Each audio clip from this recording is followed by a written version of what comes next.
വയനാട് മേപ്പാടിയിൽ ജനവാസ മേഖലയിലെത്തിയ പുലിയുടെ ദൃശ്യങ്ങൾ പുറത്തെത്തിയിട്ടുണ്ട്. മേപ്പാടി മുണ്ടക്കയിൽ ഞായറാഴ്ച രാത്രിയാണ് വീടിന് പുറകിൽ പുലി എത്തിയത്. കഴിഞ്ഞ ദിവസം ഇതേ വീട്ടിൽ കോഴികളെ പുലി പിടിച്ചിരുന്നു. കൂടുതൽ വിവരങ്ങളുമായി കമൽ ചേരുന്നു. കമൽ, ആദ്യം ഈ പുലിയുടെ സാന്നിധ്യം മനസ്സിലാക്കിയത് കൊണ്ട് പിന്നീടാണോ CCTV ക്യാമറ സ്ഥാപിച്ച് ദൃശ്യങ്ങൾ ശേഖരിച്ചത്?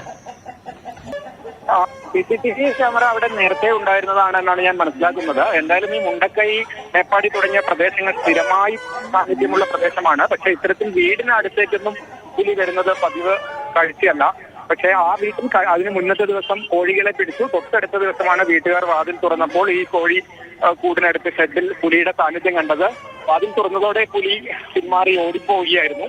എന്തായാലും 2 ദിവസം മുമ്പുള്ള ദൃശ്യങ്ങളാണ് ഇപ്പോൾ പുറത്തു വന്നിരിക്കുന്നത്. ഇതിനോടൊപ്പം തന്നെ മുണ്ടക്കൈയിലേത് എന്ന പേരിൽ ഒരു ജനൽവാതിലൂടെ പുലി എത്തി നോക്കുന്ന ഒരു ദൃശ്യം പ്രചരിച്ചിരുന്നു. അത് പക്ഷേ ഈ പ്രദേശത്തുള്ളതല്ല. അത് 2022 ദൃശ്യം വ്യാജമായി പ്രചരിപ്പിച്ചതാണെന്ന് തെളിഞ്ഞിട്ടുണ്ട്. അക്കാര്യത്തിൽ വനം വകുപ്പ് നടപടികളും സ്വീകരിക്കുന്നുണ്ട്.